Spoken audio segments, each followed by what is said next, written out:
Waangalizi watukufu wa Facebook FM, washirizi watukufu wa ila Baraka FM, usiku leo unu hamara ya saa tena rune shabaha shaulahi kie balozi wa Faransa hunu masiwani bwana Silvirekie ili rijeri hadisi wadzimanda sinae harima bandi ya masuala menji kayao ngazungulia harima yatsi ngarijokana wai nde wakile Faransa hunu masiwani ushuliniho ne masuala ranzi mshirikiano ranzi masuala ya mdungano ramba diplomasi woi ndo hunu hawakile dawla ya Faransa harima nchi hatu yenu leo timara handa rimpara harima ezi mimbar za Facebook FM ilo mara ya raru handa ninga rimshukuri yao kumjibu wa haya harima mpango unu rimbeshe marahaba hamara sa tena naomba Mungu mpango unu ubiri harima hawa amana usalama ilo wako mweri wa shile wa wime londondo izo rjoko zambabanu.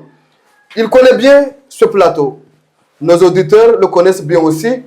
Pour la troisième fois, nous avons le plaisir de recevoir Monsieur Silvirekie, ambassadeur de France aux Comores, au cœur de relations diplomatiques entre Paris et Moroni. Il suit de près les grands dossiers de coopération, de développement et de diplomatie dans un contexte régional et alors que beaucoup de choses changent dans la région et dans le monde. Son regard précieux, mieux comprendre les enjeux aujourd'hui. Monsieur l'ambassadeur, bonjour et merci à nouveau d'être avec nous. Bonjour et merci à vous. C'est moi qui vous remercie de m'accueillir dans vos locaux et de me donner cette occasion de parler avec vous et d'exposer à vos auditeurs, à vos téléspectateurs que je salue, auxquels vraiment j'adresse un salut fraternel, de pouvoir parler avec vous sur les différents enjeux pour la région et pour nos deux pays, la France et l'Union des Comores. Monsieur l'ambassadeur, merci, le plaisir à partager. Monsieur l'ambassadeur, j'ai deux questions pour commencer. Depuis votre prise de fonction, on constate que vous avez adopté une démarche plus proche des citoyens comoriens. Diriez-vous que cette proximité vous a permis de mieux comprendre les Comoriens différemment de vos prédécesseurs? Après voici 4 ans en mission aux Comores, presque 4 ans en mission aux Comores, quels ont été les secteurs prioritaires pour renforcer la coopération économique dans nos deux pays? Merci de cette question. Elle est importante et vous avez raison de commencer par la méthode. En fait, je crois que c'est vraiment important. La diplomatie, c'est évidemment des relations d'État à État. Donc ça consiste à voir les dirigeants, à voir les administrations, à parler avec les décideurs. Mais je crois qu'il n'y a pas de bonne diplomatie si on n'essaye pas de connaître un petit peu, de comprendre un petit peu la société, la vie des personnes, des Comoriennes et des Comoriens. Donc c'est vrai que depuis un an, presque 4 ans, vous avez raison, le temps passe vite, un peu plus de 3 ans et demi, j'ai vraiment tenu à me déplacer régulièrement dans le pays, ici à Grande Comore, mais aussi à Anjouan, également à Moélie, de le faire de façon aussi régulière que possible. J'aurais peut-être pu le faire encore plus, mais j'ai vraiment tenu à le voir. Pourquoi ? C'est important d'entendre les personnes, que ce soit les décideurs locaux, les chefs d'entreprise, les créateurs, les citoyennes et les citoyens, de les écouter sur ce que sont les besoins, ce qu'est leur vie. Et puis c'est l'occasion aussi de constater comment marchent les projets. Quelles sont les éventuelles difficultés dans la réalisation des projets? Vous y avez fait allusion, ils sont nombreux, on y reviendra peut-être dans différents secteurs. J'ai bien aimé dans votre question le fait que vous ayez parlé de l'économie. Parce que je crois que c'est tout à fait essentiel. On fait des coopérations. J'étais il n'y a pas très longtemps dans un quartier de Moroni, le quartier Sans Fil, où l'AFD finance la construction, la reconstruction d'une école de quartier. On fait des choses comme cela, des choses qui sont sur les infrastructures. Mais fondamentalement, si je devais résumer ce que je pense, c'est que l'aide au développement, ce qu'on appelle l'aide au développement ou l'investissement solidaire, c'est bien, mais l'économie, c'est encore mieux. Et le but de tout cela, c'est qu'on puisse favoriser des initiatives qui vont permettre de faire émerger une économie qui, au bout du compte, crée de la richesse, crée de l'emploi. C'est ça ce qui est vraiment important. Donc c'est vrai que l'économie est au cœur. J'évoquais par exemple cette école.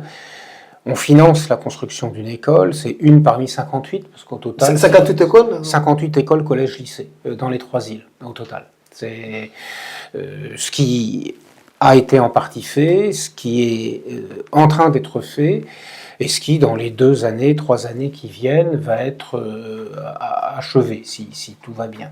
Une dette à l'État comorien, ou justement, c'est... Ah non, c'est pas une dette du tout, là, c'est du don. C'est du don, ce que fait la France, c'est 100% du don. C'est jamais de la dette, c'est jamais du prêt. Tout ce qui fait la France ici aux Comores, les différents projets, c'est du don. C'est à chaque fois, c'est du don. Donc c'est pas vous, la population comorienne, qui allez payer par vos impôts le remboursement d'une dette. C'est du don. C'est le contribuable français qui paye. C'est pas le contribuable comorien. Donc c'est du don. Mais ces écoles, par exemple, ce qu'on est en train de développer, vous l'avez peut-être vu sur les images de l'école sans fil, à laquelle je faisais allusion. On l'a construit avec des briques de terre compressées. Ça n'a l'air de rien. Mais c'est quoi la brique de terre compressée? C'est un matériau de construction produit à partir de la ressource locale. Pourquoi cette choix aujourd'hui l'Agence nationale de l'habitation. Pourquoi ce choix? Parce que nous pensons que plutôt que d'importer des parpaings de l'extérieur, si on peut, à l'occasion de la construction de ces écoles, rendre viable une filière domestique, locale, comorienne de production de matériaux de construction qui soit efficace, et c'est efficace pour le climat, c'est bien. Je trouve que c'est joli, mais ça c'est une histoire de goût finalement, c'est à chacun de dire. Mais surtout, si on peut réussir à créer, à rendre viable une filière de matériaux de construction qui a vocation ensuite à être utilisée par tout le monde, par vous-même. Si vous voulez construire votre maison, vous la faites en briques de terre compressées, produites ici aux Comores, plutôt qu'être importée de je ne sais pas où. Eh bien, on crée une filière, on rend viable une filière, on crée de l'emploi, et donc on crée de la richesse. En tout cas, c'est ça l'ambition. Bien sûr, ça peut au bout du compte échouer. Mais l'enjeu, c'est on appuie les efforts de l'Agence nationale de l'habitat. Peut-être qu'il y aura des opérateurs privés qui aussi, parce que ma conviction, c'est que ça marchera vraiment de façon durable si ce sont des opérateurs privés qui transforment l'essai. Eh bien, on aura gagné. C'est-à-dire pas simplement de faire des infrastructures qui déjà, et c'est pas mal, donne de l'emploi. Hein. Une simple école comme une école de quartier, c'est moins d'1,5 million d'euros, et c'est 40 emplois pendant un peu plus d'1 an. 40 emplois pour des Comoriennes, des Comoriens, pendant un peu plus d'1 an. Mais si, derrière tout ça, on rend viable une filière économique de matériaux de construction qui vivra sa belle vie et qui rentrera dans un cercle vertueux, de façon parfaitement indépendante de ces projets d'aide au développement, de ces projets d'investissement solidaire, alors collectivement on aura gagné. Et c'est pour ça que j'aime bien dans votre question le fait que vous mettiez l'économie au cœur, parce que c'est aussi ma préoccupation et c'est notre enjeu à tous, à l'équipe France, à l'ambassade, à l'Agence française de développement, en lien avec les autorités comoriennes, c'est de faire quelque chose qui a un impact sur l'économie réelle. Parce que construire une école, c'est bien, mais si je me contente de construire l'école, de vous la livrer, et que derrière, ça n'a pas d'impact sur l'emploi, au fond, c'est dommage. Ce serait une opportunité qu'on aura ratée. Et là, l'enjeu, c'est vraiment... Alors, ça prend du temps, mais l'enjeu, c'est vraiment de travailler sur l'économie réelle. Vous avez parlé que des écoles. Est-ce que pendant presque 4 ans ou 3 ans et demi que vous êtes là, est-ce qu'il y a d'autres prioritaires aussi que la construction des écoles que vous pouvez nous citer? Il y en a beaucoup. Alors, ça, on ne le voit pas encore. Il y a les centres de santé, il y a les hôpitaux, il y a le projet de maternité. Quand vous parlez de centres de santé, des hôpitaux, je pense par exemple aux maternités à Domoni ou à Ombo, pour citer Anjouan, par exemple. Mais il y a les équipements que l'on fait sur l'hôpital de Mitsamyuli, à Grande Comore. Il y a ce que la diaspora, on reparlera peut-être de la diaspora dans notre conversation parce qu'elle est importante, parce qu'on parle de la France. Je représente la France, je représente le président de la République, le gouvernement de la République, mais je représente au fond la nation aussi. Et la France aux Comores, c'est pas simplement ce que fait l'État, c'est aussi ce que fait la diaspora. Elle est très importante, la diaspora comorienne de France. C'est formidable, c'est vraiment une communauté vibrante qui a plein d'idées. On reviendra sur cette question de la diaspora. On ira peut-être tout à l'heure, mais c'est très très important. C'est peut-être même le plus important en réalité, la diaspora, à mon avis. Voilà, mais donc il y a ça, mais il y a aussi des choses comme je vous ai parlé de l'Agence nationale de l'habitat. Il y a d'autres choses qui sont en apparence plus techniques, mais qui sont également essentielles. Pour qu'il y ait une économie qui marche, il faut deux choses, entre autres, mais il faut deux choses. Il faut d'abord que les entreprises aient accès au financement. Et depuis que je suis là, tout le monde me dit c'est terrible, le financement bancaire c'est très très cher, le coût du crédit est très élevé. Et puis il y a la question de la justice aussi. Il faut que les opérateurs, s'ils sont en contentieux, aient confiance dans leur justice. Et donc il y a ces deux piliers-là, le financement bancaire et la justice. Sur la justice, on a appuyé les efforts du ministère de la Justice, on les a appuyés pour l'organisation de 2 concours de recrutement de magistrats et de greffiers. Alors ça n'a l'air de rien, mais c'est en fait tout à fait important. On a à la fois recruté sur la compétence par concours des nouveaux magistrats, des nouveaux greffiers, et ils ont été formés. La deuxième cohorte, la deuxième promotion, est actuellement en train d'être formée. La première, qui avait été recrutée en 2021, est aujourd'hui en fonction. Est-ce que vous avez eu un retour par rapport au premier qui a été formé? Justement, pour l'instant, moi, ce qu'on me dit, c'est que ça se passe bien. bien. Pour l'instant, ce qu'on me dit, c'est que ça se passe bien, mais il faut le voir dans la durée. Et puis, c'est à la société de le dire.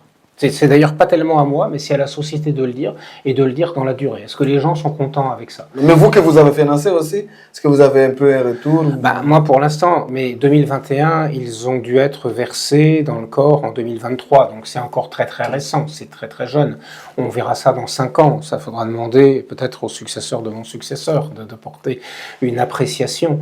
C'est quelque chose qui effectivement nous préoccupe, parce que moi je le dois aussi aux contribuables français qui financent tout cela, puisque encore une fois c'est du don, mais il faudra le faire, et puis il faudra que vous nous disiez collectivement, que la société comorienne, le gouvernement, mais la société aussi, le consommateur de justice, si je peux me permettre, l'usager de la justice, nous dise ce qu'il pense de tout ça, est-ce qu'il voit que les choses ont changé. Donc ça c'est 1, la justice, et 2, c'est l'accès au crédit. La semaine prochaine, nous allons procéder au lancement de ce qu'on appelle la SOGAC, la Société de garantie comorienne. C'est un établissement financier au capital duquel sont partie prenante des banques comoriennes du secteur privé et de façon minoritaire l'État. Et nous finançons, donc c'est un capital qui doit faire 1 million d'euros, et nous, la France, finance à hauteur de 3 200 000 euros le fonds. Le fonds qui va permettre, dans l'hypothèse où un emprunteur est défaillant lorsqu'il a obtenu un crédit de la banque, eh bien de compenser la perte, compenser partiellement la perte pour la banque. Alors évidemment, tout ça va marcher si tout le monde est sérieux. Si tout le monde est sérieux, l'idée derrière, c'est que les banques baissent le coût de crédit et que les opérateurs économiques aient un accès facilité. Un taux de crédit à 15%, à 14%. J'ai peur que ce soit plus que ça, puisque si vous faites, moi ce que le gouverneur de la Banque centrale en personne m'a dit, c'est que si vous ajoutez à ça le taux d'administration, au-delà du taux du crédit, on est au-delà de 20%. Évidemment, à plus de 20%, mais déjà à 14%, ça ne favorise pas l'accès au financement, ça ne favorise pas le financement de projets économiques. Et donc l'enjeu de cette société de garantie, c'est ça, c'est de solidifier, de renforcer dans leurs projets les opérateurs économiques, parce qu'ils auront accès à un crédit bancaire, où les banques seront un peu rassurées quant à leur prise de risque. Maintenant, tout ça ne marchera que si les banques, sont sérieuses dans leur évaluation du risque et que les emprunteurs soient sérieux dans leur remboursement. Si personne n'est sérieux, eh bien le fonds s'épuisera et ce sera une opportunité perdue. Hein, l'idée, c'est pas de financer à fond perdu des mauvais projets et de laisser les banques faire n'importe quoi. C'est que on aide tout le monde, tout cet écosystème à produire quelque chose de positif. Et voilà, vous voyez, l'accès à la justice, l'accès au financement, en plus des infrastructures, l'appui à des filières dont on espère qu'elles vont se mettre en place. Voilà pourquoi on parle d'économie. Et voilà pourquoi c'est important pour moi, pour revenir à votre première question, d'aller voir comment ça se passe. C'est à la fois d'aller voir quand on crée une école, d'aller voir les murs qui se montent, d'une part, mais aussi de discuter avec les gens. Parce que c'est toujours intéressant. Et parfois d'ailleurs, ça peut même nous amener à réfléchir, à remettre en cause ou à infléchir tel ou tel projet. Parce qu'on a pu élaborer les projets, nous les Français, avec les autorités comoriennes, mais sur le terrain, les gens peuvent nous dire des choses un petit peu différentes. Et tout ça, il faut le prendre en compte. Parce qu'un projet, ça vit, et un projet, ça se négocie à la base. C'est au fond pas des projets de la France que la France impose, arrive et met sur la table. C'est des projets des autorités comoriennes, ou bien de particuliers comoriens, parce que c'est le gouvernement c'est le gouvernement qui impulse, évidemment. C'est fondamentalement des projets comoriens que la France finance. Alors parfois, ce ne sont d'ailleurs pas des projets du gouvernement comorien, mais des projets entrepreneuriaux directs que nous appuyons. Ça peut être des micro-projets, mais nous avons aussi des instruments qui nous permettent de nous adresser directement à la société civile. Et il y a de vraies choses vraiment intéressantes, parce qu'il y a des gens tout à fait entreprenants ici aux Comores. Simplement, c'est pas toujours facile, effectivement. Monsieur l'ambassadeur, vous nous avez parlé beaucoup, éducation, santé, justice, agriculture. Mais quand vous demandez aux citoyens lambda, ils disent toujours que nous, on ne voit pas où va cette aide. Avant, on dit l'aide vient, va aux formations, au retage, on nous envoie des experts, l'argent part. Aujourd'hui, est-ce que vous direz, vous êtes satisfait de ce que vous voyez sur le terrain, de ce que était annoncé par les autorités par rapport aux différents projets, ce que vous avez vu? Est-ce que réellement, ces projets que vous venez de citer va vraiment aux citoyens lambda? Oui, alors les écoles, elles vont vraiment aux citoyens lambda. Ensuite, il faut aller voir sur place. Par exemple, à Anjouan, l'école de Dinnery, elle a été livrée, elle a été donnée aux enfants. Donc aujourd'hui, il y a des enfants. Alors, il est évident qu'une fois que l'école est livrée, il faut qu'il y ait des professeurs, il faut qu'il y ait des contenus, il faut que les enfants aient des cahiers, de quoi écrire. Donc c'est aussi là aux autorités et au ministère de faire vivre cette école. Mais je crois que l'école de la Coulée, par exemple, que nous avons livrée il y a peut-être 1 an et demi maintenant, elle aussi fonctionne. Donc ça, les gens peuvent le voir. Alors vous dites, c'est une critique qui vient fréquemment. Vous l'entendez des fois quand Bien sûr, on l'entend tout le temps. Mais tout ça, ce sont des études. Oui, c'est vrai, il y a des études aussi. Mais les études sont indispensables. De la même façon que vous n'allez pas bâtir une école sans faire de plan d'architecte. Et pour faire le plan d'architecte, faut payer quelqu'un qui est un architecte, qui dessine le plan, etc. Donc ça, c'est vrai que ça ne va pas directement auprès de quelqu'un de la population. Donc c'est vrai, il y a cet aspect études, mais elles sont indispensables. Il y a des experts internationaux, mais il y a aussi des experts nationaux. Une part importante de ces aides, en fait, permettent à des Comoriens et des Comoriennes, parce qu'on essaie de faire attention aussi à l'équilibre des genres, hein, l'égalité femmes-hommes, c'est important, eh bien, qui, grâce à ces projets, ont un emploi. Ensuite, il y a des choses, c'est à chacun de se les approprier. La société de garantie que je vous ai exposée tout à l'heure, c'est vrai que c'est à chacun de se l'approprier.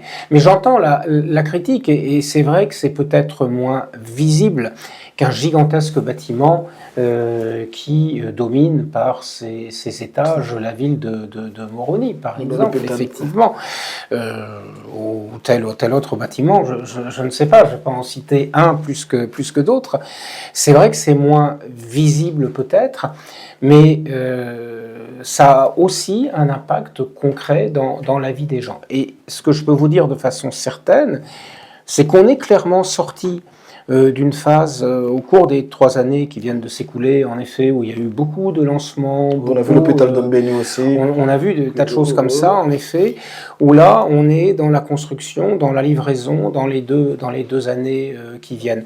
Mais vous pourriez demander à tel porteur de projets entrepreneuriaux, ici ou à Anjouan, aux porteurs de projets de la diaspora, ils sont concrètement aidés, et ça signifie pour eux concrètement des chèques, des subventions. Ça peut être aussi du coaching, de l'appui méthodologique, comment on crée une entreprise. Tout ça, ils en bénéficient concrètement.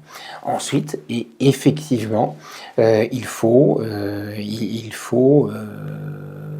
que les gens se l'approprient. Nous avons appuyé, par exemple, les efforts du très connu chanteur, rappeur AST. Qui est aussi le patron d'Interface Prod. On a appuyé la rénovation du studio, par exemple. Et donc, il y a là un outil, mais c'est un vrai outil professionnel dont il est doté, effectivement. À partir de ça, il peut créer de l'activité. Je sais qu'à Interface Prod, je crois qu'on le voit à l'écran, là actuellement, avec leur outil, ils peuvent produire des contenus, ce qu'on appelle les industries culturelles et créatives. Mais je sais que à Interface Prod, il y a des séances de photographie, de shooting, je crois on dit, dans le métier, pour une agence par exemple de mannequinat, dont j'ai entendu parler il n'y a pas très longtemps. Donc je me dis, ça y est, c'est en train de marcher, c'est en train de fonctionner, ça crée de l'activité, ce que j'espère c'est que ça crée de la ressource. Ensuite, je ne veux pas être un oiseau de malheur, mais si ça crée de l'activité et du revenu, ça crée aussi un petit peu de fiscalité. Donc, ce qui est bon pour l'État. Et je parlais tout à l'heure les écoles qu'on a livrées, il faut bien des professeurs, mais les professeurs, il faut bien les payer. Pour que l'État paye les professeurs, il faut bien lever des impôts. Donc, tout ça, c'est un cercle vertueux. Voilà. Et au bout du compte, ça finit par se voir. Mais c'est vrai que c'est lent et c'est vrai que l'échec est possible. À peu près combien de millions une enveloppe depuis que vous êtes là, que l'AFD ou l'expertise France, depuis que vous êtes là? Alors, comme il y a ce qu'on dépense et ce qu'on rajoute, c'est assez difficile de faire la somme de tout ce qu'on a dépensé. En revanche, ce que je peux vous dire, à peu près, c'est que, de façon même plus qu'à peu près, de façon très précise, le portefeuille de crédit engagé qui est disponible aujourd'hui et donc qui va être ensuite dépensé, c'est 260 millions d'euros. 260 millions d'euros. Ce qui doit faire 130 milliards de francs comoriens, si je ne me trompe pas. 260 millions d'euros en tout cas. C'est l'enveloppe qui est disponible pour accompagner tout ce que vous venez de parler. Absolument. Sur la santé, sur l'éducation, sur l'appui, on va dire, à la gouvernance, sur l'appui à l'agriculture, sur l'entrepreneuriat. Donc voilà, ça fait beaucoup de choses, effectivement, et c'est beaucoup d'argent, parce que c'est 260 millions d'euros, c'est l'équivalent de 2 années du budget de l'État comorien. Donc c'est quelque chose de tout à fait important. C'est un petit peu moins que l'argent que la diaspora met chaque année dans le pays. Parce qu'il ne faut pas oublier la diaspora. D'ailleurs, on essaie d'appuyer les efforts de la diaspora. Vous avez connu le forum Ancrage, tout ce qu'on a fait. On en parlera sans doute cette année. Mais la diaspora fait quelque chose de formidable, en fait. Il faut le saluer. Merci, monsieur l'ambassadeur, pour les 2 questions, même si c'était un peu long, mais c'était très important. Parce qu'aujourd'hui, ce que vous nous a annoncé, donc c'est très important que les Comoriens savent ce que fait la France ici. Parlons un peu des visas. C'est la question vraiment centrale des Comoriens. Est-ce que pouvez-vous nous indiquer, si c'est possible, combien de demandes de visa étudiants sont déposées chaque année par les Comoriens et quel est le taux de refus? Alors, je peux surtout vous parler, je vais renverser la question. Et je vais commencer par vous répondre par le nombre de visas étudiants qui sont délivrés chaque année. Cette année, je ne sais pas encore parce que la campagne étudiante a à peine commencé. L'année dernière, il y a 2 ans, c'est plus de 600. On était arrivé à 630 visas. 630 visas, c'est la France délivre à elle seule plus de visas peut-être que la totalité des autres pays présents ici à Moroni. Donc c'est considérable. Sur combien déposés? Alors, je sais que ce qui est pas, mais il y en a un certain nombre qui est refusé, hein, évidemment. Alors, je sais que ce qui est paradoxal, c'est que beaucoup de gens à Moroni disent oui, mais c'est impossible d'avoir un visa étudiant. C'est pas vrai. La preuve, non, 630. Dans toutes les universités françaises, d'ailleurs, on recommande de plus en plus de ne pas se contenter de demander la Sorbonne ou Marseille, mais d'aller partout en province. On accroît ses chances de succès si on va ailleurs en province. Je n'ai pas oublié votre question et je vais y répondre, vous inquiétez pas. Mais un de nos enjeux, parce qu'on sait qu'à 95%, ce sont des jeunes grands Comoriennes et grands Comoriens qui ont ces visas. Et l'un de nos enjeux, c'est d'accroître la part des Anjouanais et des Moëliens là-dedans. Parce qu'il y a des jeunes d'Anjouan, de Moëli, qui ont du talent, qui ont leur bac avec mention, et c'est plus difficile pour eux de l'obtenir. Changement de politique pour le distribution de visa ou c'est une stratégie? Non, c'est pas un changement de politique à proprement parler. Pourquoi c'est comme ça? Tout simplement parce que la diaspora étant essentiellement grand comorienne, les jeunes grands comoriens, ils ont une famille en France, en tout cas beaucoup d'entre eux ont une famille en France, donc pour l'hébergement c'est plus facile que pour les Anjouanais et les Moëliens. Mais donc ça c'est un vrai enjeu, on veut y réfléchir pour les favoriser aussi. Ce qui ne veut pas dire enlever des places aux uns pour en donner aux autres, hein, c'est pas ça le sujet. Alors, la question, c'est votre question sur le taux de refus, parce que beaucoup se voient refuser leur visa, effectivement, pour plusieurs raisons. Certains n'ont pas le niveau en langue, certains n'ont pas de projet très cohérent du point de vue académique, d'autres ont des problèmes de ressources, donc vont avoir du mal à faire face, parce qu'il faut faire face matériellement à la vie en France. Si on veut réussir ses études, tout ça, la vie en France coûte quand même assez cher, et donc on vérifie tout cela. Et c'est vrai qu'on est amené à refuser, et à refuser un bon nombre de demandes. Et je sais que ceux à qui on a refusé le visa, par définition, ils sont là, ils restent, et donc c'est eux qui parlent sur les visas étudiants qu'ils n'ont pas eu, alors que ceux qui ont eu un visa étudiant ne sont plus là pour en parler. Et ça, c'est un peu le paradoxe, et c'est dommage, mais vraiment, on en délivre beaucoup. Ce qui m'étonne, et ce qui continue de m'étonner, c'est que c'est peut-être à peu près la moitié d'une classe d'âge de bacheliers chaque année, qui d'une manière ou d'une autre a pour projet d'aller faire des études en France. Et ça, c'est gigantesque quand même. Et je trouve que c'est un chiffre qui doit interroger.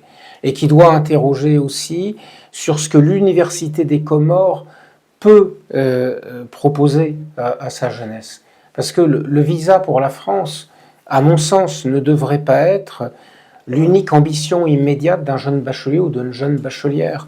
C'est pas pour leur dire non que je dis ça. Mais c'est pour leur dire qu'il y a peut-être aussi un avenir ici au Comores. Il faut aller en Wallonie, et donc, au lieu d'aller en France. Et donc, c'est en effet l'une de nos ambitions.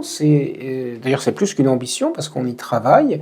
Il n'y a pas très très longtemps, peut-être le mois dernier ou il y a 5-6 semaines, j'ai, avec le ministre de l'Éducation nationale et de l'Enseignement supérieur et le recteur de l'université, procédé à l'inauguration du laboratoire à la faculté des sciences et techniques. Nous appuyons aussi des efforts du recteur et de l'université pour la mise en place d'une école doctorale.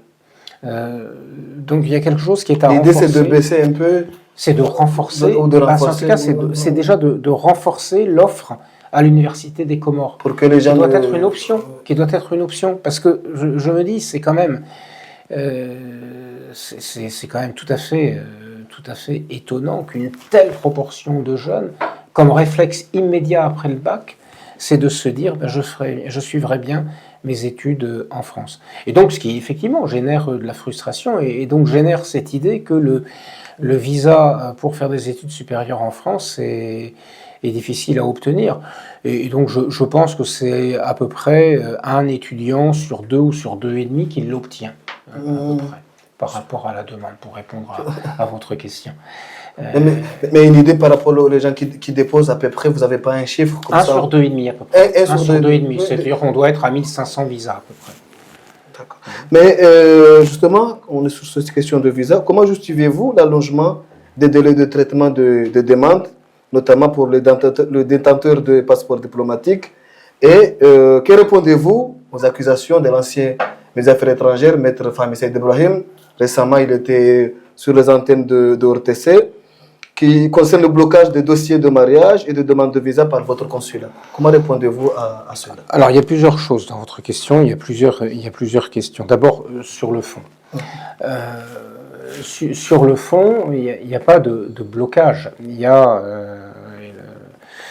l'intervenant que vous venez d'évoquer, qui est un homme de droit, donc qui normalement connaît et aime le droit, devrait comprendre que l'instruction et la délivrance de visa correspond à des situations de droit prévues par la réglementation, dans un cadre qui est celui de l'espace Schengen, qui est un espace collectif, alors qui a des impacts aussi sur la procédure.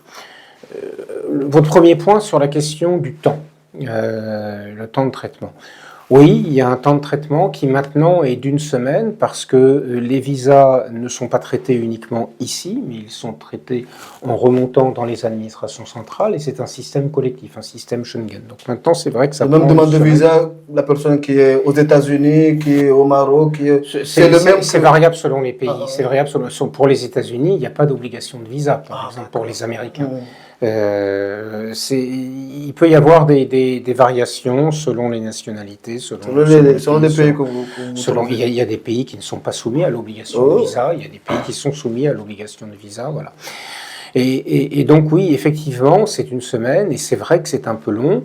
La seule chose que je puisse répondre, y compris aux personnes qui sont détentrices d'un passeport officiel, diplomatique ou de service, c'est d'essayer d'anticiper au maximum et de s'y prendre le plus possible en avance. Les urgences, on a parfois... Les urgences de l'État.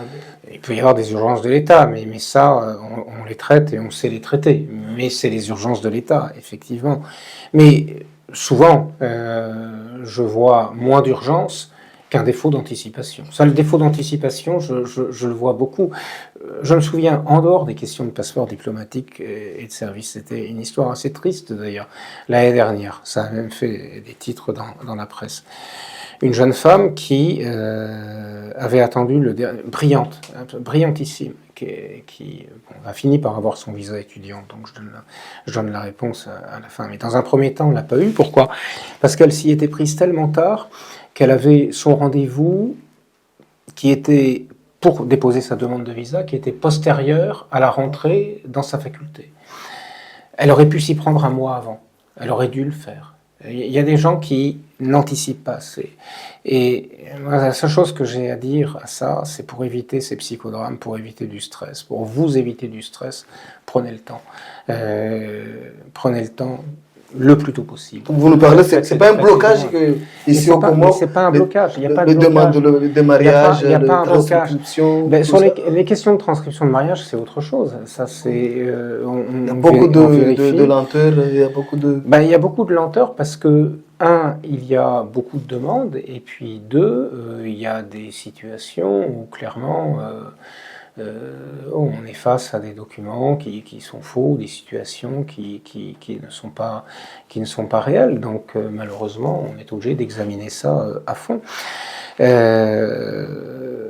Ensuite, qu'il s'agisse de refus de visa ou de refus de transcription d'actes d'état civil, toutes ces situations sont des situations de droit. Donc la France, c'est pas un pays arbitraire, c'est un état de droit. Donc les gens ont droit à un recours. Certains font des recours. certains recours sont gagnants, du point de vue du demandeur, j'entends. Ton recours peut prendre jusqu'à 6 mois sans réponse, malheureusement. Oui, parfois.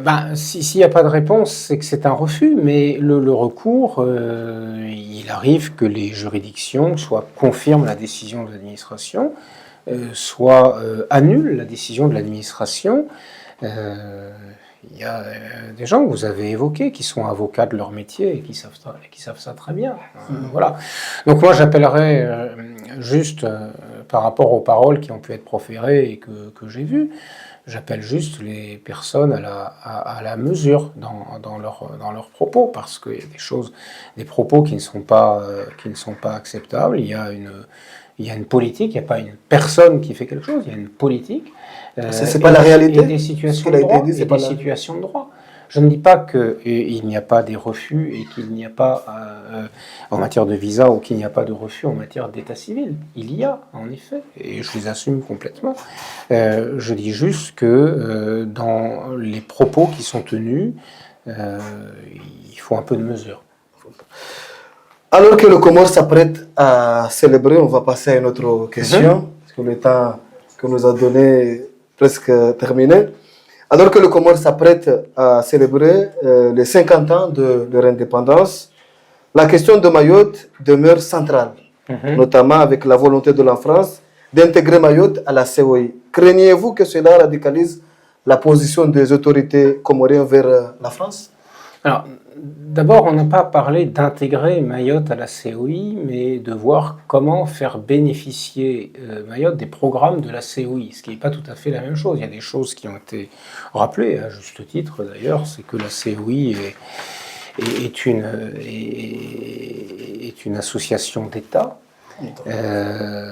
Nous savons tout à fait que nous ne sommes pas d'accord sur la question de Mayotte. Pour les Comores, Mayotte est partie du territoire comorien. Pour nous, Mayotte est un département français et les Mahorais ont clairement et à plusieurs reprises exprimé leur souhait. Donc nous savons que nous ne sommes pas d'accord et d'une certaine façon, sans jeu de mots, nous sommes d'accord sur le fait que nous ne sommes pas d'accord sur ce point-là. Et le président Azali a redit, et il le dit régulièrement, et nos deux chefs d'État, le président Macron pour la France, le président Azali pour les Comores, sont d'accord pour dire que de tout cela, il faut que l'on se parle, et il faut avoir un dialogue sur le sujet. Oui, c'est au centre de notre relation. Nous ne sommes pas d'accord là-dessus. Je crois qu'il faut avancer. Je ne pense pas qu'il y ait de raison. Vous évoquez l'hypothèse d'une dégradation. Vous ne craignez pas cela Je ne pense pas. Je crois que c'est à nous collectivement de faire que ça n'arrive pas, parce qu'on a beaucoup de choses à côté de cela qui nous unissent. Et on a évoqué. C'est intéressant d'ailleurs de voir qu'on l'a évoqué à plusieurs reprises sans en parler directement, qui est la diaspora, qui est vraiment, je crois, un facteur très très important pour nos deux pays, puisque les Français d'origine comorienne, la diaspora comorienne de France, on le dit comme on veut. Alors on ne sait pas, nous, en France on ne comptons pas les compatriotes qui ont une autre nationalité. Alors, le ministère de l'Intérieur français doit connaître, j'imagine, les Comoriens qui ne sont pas par ailleurs français, et donc peut dire un nom, mais on évoque en général 300 à 400 000. C'est-à-dire que c'est la moitié de la population résidente des Comores. L'argent que ces familles de la diaspora envoient ici, c'est considérable, puisque c'est 2,5 fois le budget de l'État chaque année. Et donc je pense que ça, c'est un lien très très fort. Et je dirais que quels que soient les liens entre États et quelles que soient les vicissitudes entre nos deux pays, il y a vraiment une affaire de personnes et de familles. Et c'est tout à fait important. Vous parlez de la diaspora, ouais. On va enchaîner directement à la question. Lors de mon séjour en France, j'ai eu l'opportunité de participer à des événements tels que Comorespo, Forum Ancrage ou Investi Imo, soutenus par votre ambassade. Pouvez-vous nous dire davantage sur ces initiatives et la manière dont vous accompagnez justement la diaspora comorienne dans ces projets économiques en lien avec le pays, et quel est l'intérêt justement de la France, parce qu'on voit beaucoup que vous accompagnez et vous soutenez, tels que les événements que je viens de citer. Oui. Et Ancrage notamment, qui est vraiment un forum soutenu par le gouvernement français, par le ministère français des Affaires étrangères, qui s'est tenu à Marseille, alors qui ne concerne pas que la diaspora comorienne de France, mais l'ensemble des diasporas.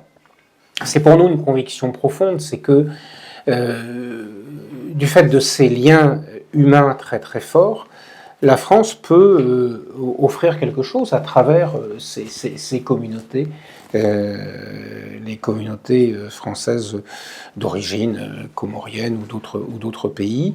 Eh bien, il y a des talents, il y a des savoir-faire qui ne demandent qu'à être aidés pour porter des projets dans le domaine de l'entrepreneuriat, aussi dans le domaine de la culture, dans le domaine du sport.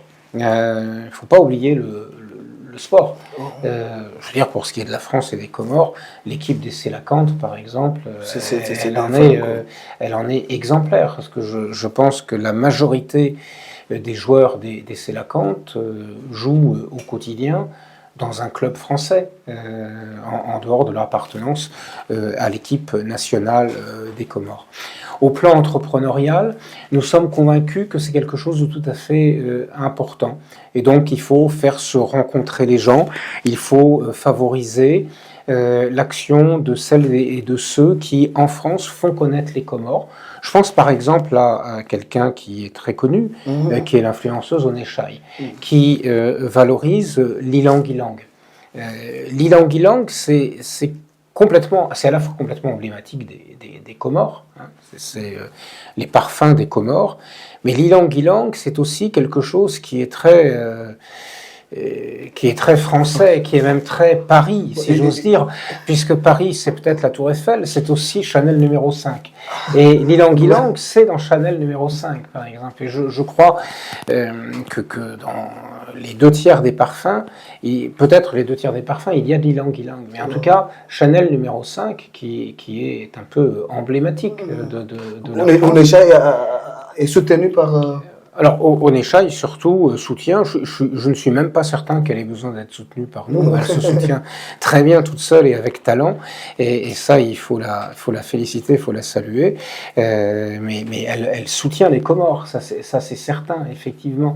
Et c'est ça, c'est que ce soit des initiatives publiques ou en partie publiques soutenues par l'État ou des initiatives purement privées, l'enjeu de forums comme Ancrage, c'est d'avoir des lieux de rencontre, des lieux de convergence et de permettre aux gens de se connaître, de se faire connaître et de favoriser des projets. Plus spécifiquement, nous avons à travers c'est dans les 260 millions d'euros que j'évoquais, on a une petite ligne de crédit pour favoriser des projets entrepreneuriaux, pour favoriser des incubateurs. À travers le projet Diaspora d'Expertise France. Je connais plusieurs jeunes femmes et hommes de la diaspora comorienne de France qui sont revenus aux Comores. Alors certains sont prêts de jeter l'éponge, hein, parce que c'est pas facile, et ça renvoie d'ailleurs à ce que je disais tout à l'heure, la justice, la SOGAC, etc. Mais d'autres continuent courageusement, s'accrochent, et voilà, c'est cela qu'il faut qu'on encourage, je crois, parce que ce sont ces personnes, plus que les subventions de l'État, qui vont permettre à l'économie de se développer, parce qu'encore une fois, l'aide au développement c'est bien, mais l'économie c'est mieux. Monsieur l'ambassadeur, nous arrivons au terme de notre entretien, donc il nous reste pas mal de questions à poser. On peut continuer, je suis à votre disposition. Justement, ces derniers temps, il y a un discours appelant à une rupture des liens entre les Comores et la France. Même certaines personnes, comme j'ai vu l'actuel député de l'opposition, Maître Brahim Alim-Ziba, ancien ministre, disait il faut que la France plie bagage. Il y a des journalistes, il y a des gens qui parlent. Quelle est votre réaction face à cette montée d'une défiance? Alors, je vais répondre de façon générale et de façon particulière. De façon générale, je dis aux gens qui disent ça, êtes-vous sûr? Êtes-vous sûr? Je pense qu'on a, avec les liens que j'ai évoqués, notamment les liens de la diaspora, d'ailleurs si la France plie bagage, hein, et la France ce n'est pas que l'État, c'est la société, les communautés françaises. Êtes-vous sûr vraiment la France plie bagage, c'est-à-dire, je ne parle même pas de l'argent de l'aide au développement, on oublie ça. Ce qu'injecte la diaspora, êtes-vous sûr de cela vraiment? De quoi parle-t-on? Donc je suis un peu étonné. Vous répondez à ces gens-là qui sont sûrs de... Êtes-vous sûr de vous? Êtes-vous sûr de vous? De quoi me parlez-vous? De quoi parlez-vous vraiment? Est-ce que vous avez vraiment étudié la question? Voilà, donc si vous voulez, je suis un peu étonné, un peu attristé, évidemment, parce que c'est pas très agréable à entendre, mais un peu étonné. Et c'est l'opinion, surtout... moi je répète ce que l'opinion... Ouais, je sais bien, non, mais je l'entends cette opinion. Voilà, alors dans quelle mesure est-elle vraiment diffusée? Moi, mon rôle, c'est de leur dire que la France, c'est un partenaire sincère, contrairement à ce qu'ils pensent sans doute, qui essaye d'œuvrer aux côtés des Comores, alors c'est-à-dire à la fois le gouvernement comorien et les communautés comoriennes.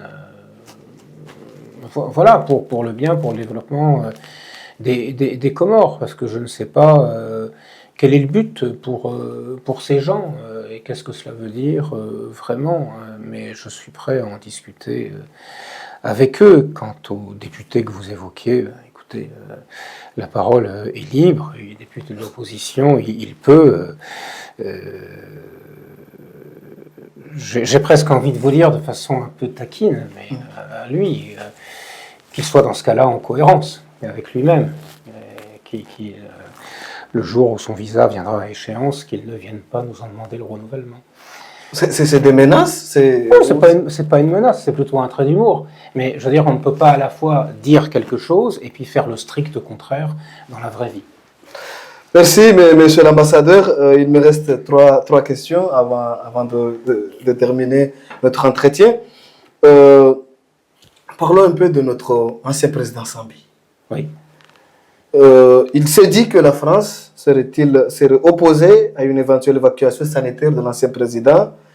Et pourquoi vous n'avez jamais parlé du cas du président Sambi, comme d'autres pays ou des opposants ou d'autres personnes qui sont emprisonnées, que la France est justement un pays de droit et de démocratie? Il y a deux questions dans ce que vous dites.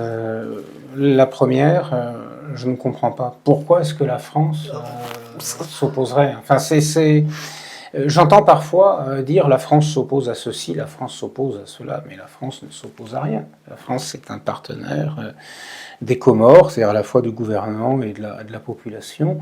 Donc la France ne s'oppose à rien. La situation du président Sambi est une situation de politique intérieure comorienne. J'entends effectivement des choses sur l'état de santé de l'ancien président, mais s'il souhaite être évacué vers un pays où il pourrait recevoir des soins, c'est à la main des autorités du gouvernement de l'Union des Comores et du président Azali de le décider et de le mettre en œuvre. Mais c'est vraiment une affaire de politique intérieure comorienne, et je suis tout à fait étonné qu'on prête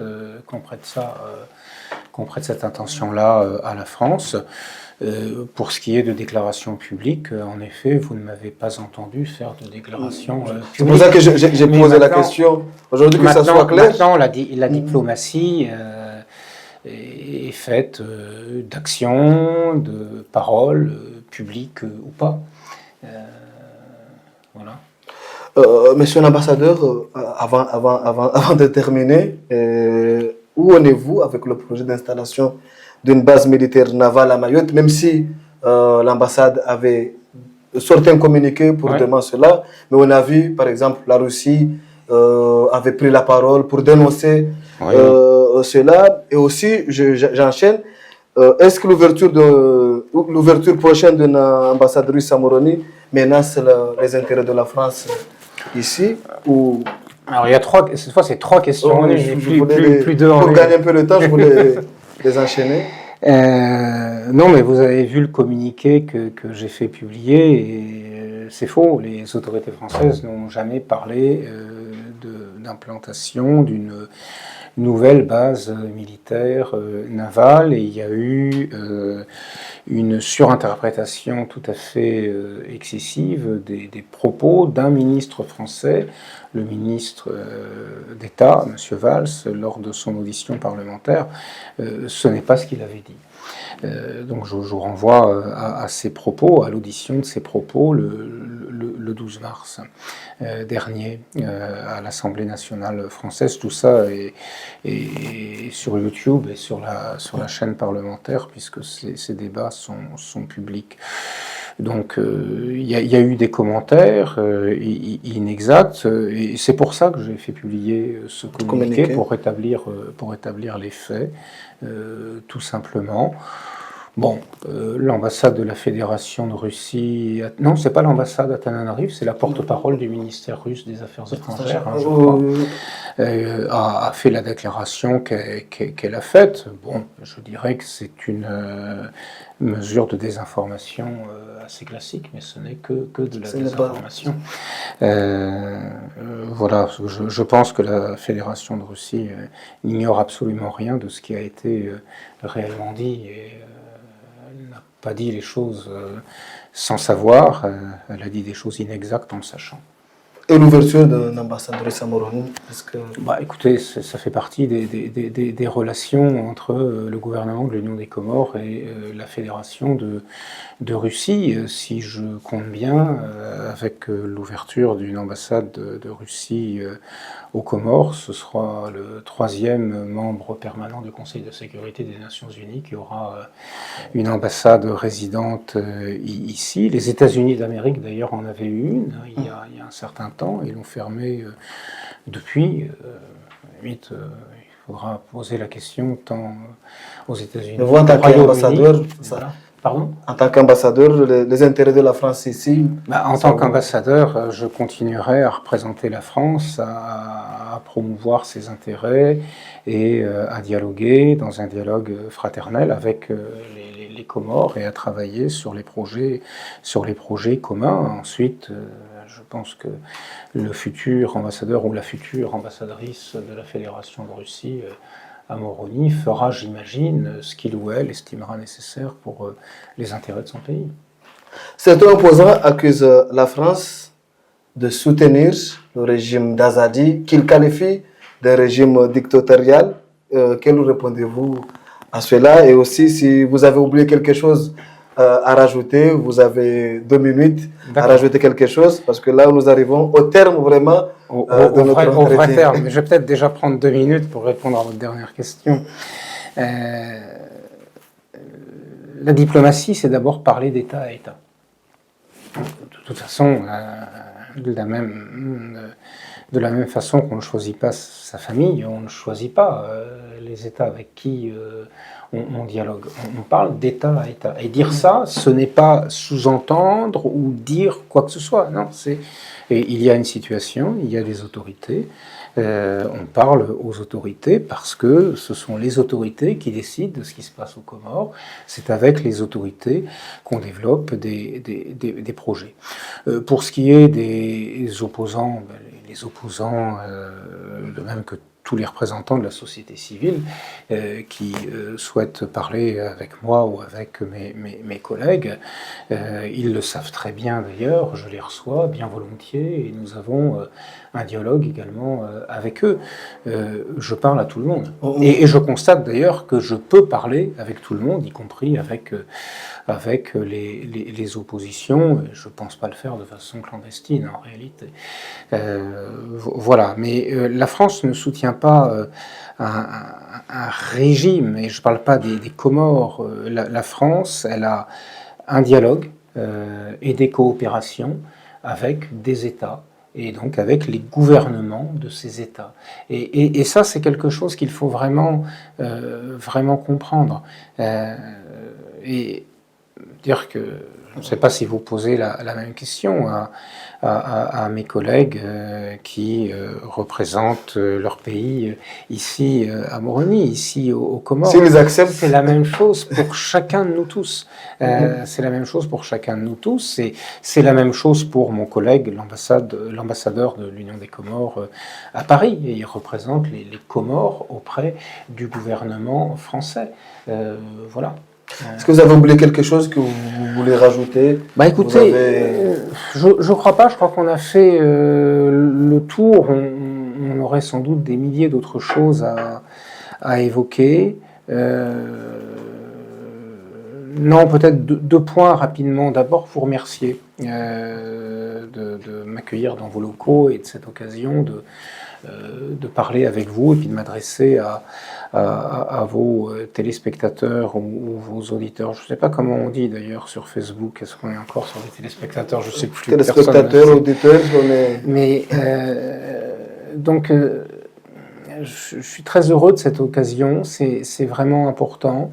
Vous faites aussi, vous particulièrement, comme média privé, un rôle essentiel. Et c'est vraiment très précieux. Je veux dire, vous permettez, je pense, d'avoir une parole libre. Ça permet aux gens de s'informer. Ensuite, les gens vont chercher ici ou là leurs sources d'information. Ils vont comparer et puis ils se font leur opinion. Donc c'est vraiment quelque chose de très important. C'est d'ailleurs quelque chose que l'on cherche à soutenir, hein, l'appui aux médias, mais on ne va pas revenir sur les coopérations, ça j'en ai pas parlé, j'aurais pu le faire, mais l'appui aux médias, c'est quelque chose de tout à fait important. Et je crois vraiment que pour permettre aux gens de comprendre les enjeux, et si j'ai un seul message au fond à dire, c'est que les gens sont maîtres de leur destin. Et ont les choses en main. Alors c'est compliqué, c'est difficile effectivement, c'est du travail, c'est de la prise de risque, il peut y avoir des échecs, que ce soit dans les projets entrepreneuriaux ou autres, mais les gens ont leur avenir entre leurs mains.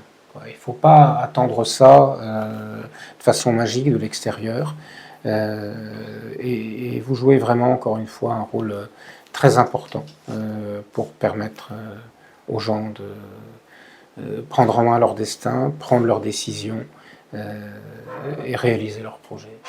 Donc un grand merci à vous. Un grand merci à son Excellence l'ambassadeur de France aux Comores pour sa présence et pour avoir pris le temps de répondre aux questions de l'équipe de la Facebook FM et la Barak FM. Même si c'était un peu long, mais c'était très intéressant aussi. Et nous sommes toujours là, nous sommes toujours ouverts pour que ce soit les politiques, les ambassadeurs, les agriculteurs, les pêcheurs. Facebook FM et la Barak FM, c'est la voix de tout le monde. Tout le monde a le droit de venir ici, de parler, de venir dire ce qu'il pense. C'est le sens de l'équipe, c'est le sens du média Facebook FM. Merci beaucoup, encore une fois, monsieur l'ambassadeur, d'avoir accepté, encore une fois, de venir dans nos locaux. Merci à vous. Je vais prendre la parole. Avec plaisir. Wangalizi watukufu wa Facebook FM habanu lori tinza uroho kabisa mpango hatu mpango ikayao rilahikie balozi wa Faransa huno maswani rijeri hadisinda sinaye harumandongo zinchi mwishia ya misanda mbali na mbali ikayao ivumbula abantu ye Faransa ketsuni kadene ye Komor ye Faransa ketsuni kadene ye Komor she Faransa ngesaidi yao unumsanda harumaze barnamaji zaende hobanu pia unumsanda wasaidi yao ranzuo unono ranzo msomo ranzile lima ranzie mahakama ikaya wabirili ya ndondondo umsomesi wa madai haki mahakim ili hujawa kingi yao kana kabla ujua ukanti batina akiba kabla ujua ukanti wanti batina msomo kabla ujua ukanti batina mahakama zomo ngoni mwaze barnama jinku e Faransa wazifano hunu wasiwani habirilia bwana Silviriki harma masuala yao pia ranzila pitali ya mitami huli ila pitali ya Benin écoles publiques ranzi ya kule ranzi ya Sanfili Nzuani Mali habirilia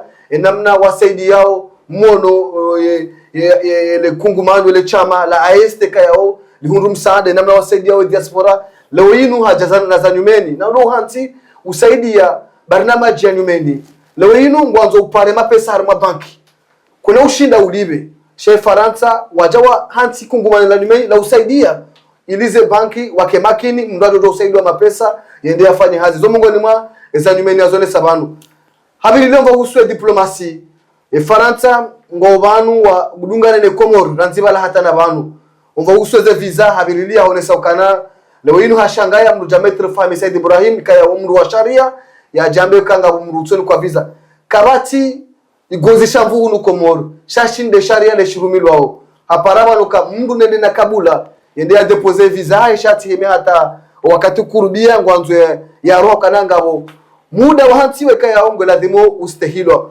waja huu habililokana ye Faransa zaidi ya visa majana maranda na mingo miraru zitolwao heni maozini kuwao wanazioni izo hazibirilia wanu pia shaiza mshangaya ndo kananga kwa Komori wenji waroha wanzo ndo wasome Faransa wende maana unesaba ni okana lazima madhamana wakentu wajifikirini ezinu zijaje lazima wanru watinie shuno ndo university ya Komori wende maana kwa Faransa wajuso mwono ili usaidia wabula departement za nyumeni ili zikingie leo ino Mkomore kaunde baki timpaka itoka ngodo Faransa haunesaba nukane Faransa mongoni mwezenti zisaidia au wanazoni wa Komori wakana ngwatu au vizazi inji rahana ntizindu wajizile au banu wana Komori ndio wasome Faransa haunesaba jau ovahusuo enamna wasaidia diaspora na habirilia wajamu tu ala maore wakana leo ino se izokoli ye maore Faransa ngwambo maore ila Faransa Komori ngwambo maore ila Komori shanga waziri tsanganya umjuma hizo na ndiye diaspora ya hatu diaspora ya hatu kaya o ranzi ekipu ya mpira wa mdu ranzi wanazijana wa diaspora rego mfano waune shairo amikaya o woyi Mkomori Faransa ya lo higo haonesa ka yeba wangongoke Faransa wende zao ngo eshe itwashi kanti mafuzi juu haukana linti swala jangu ngadwa rete misaada zemali umsaidia sho mtanga ni hanu nganyiswire swala linu engani swir habirili hajibu metri Ibrahim mzima kana nduna doka wadhi ikamra bay Faransa endeza shaba uduke visa hisa mbatibale mbiyo habagu data visa izo bana balozi habirili abantu beka hawo kana yo timenasi yakofanya sha yo hakanza ya chote sambabe har masuala mandalinu halibirili abantu waja huu habirilia har masuala mengi sina ushinda ni habirili bana kana zidakika na kazi ziwa zisazi kaza kifu sha mara saa tena ngamjoshukuria ya manama Muhammad bin Said Muhammad ulio itibari kayao dole kabi technique mwalim gash kango biriroba pia nano usaidizi nano umbirini waja wa mudiri jumla bana Abdallah Hassan ujile manama Ahmed Ismaila Ali Abdul Kuba Tavel so tipion wa Facebook FM kayao ngasibani libilo mpango unu hamara saya ngadombesha ni marhaba tena miadi tena ngato parsa na mpango wa manda unu harama makati ya jazo jama pia salam ahsantum wa ila lika. Merci à vous. Merci, c'était un plaisir. Merci à vous.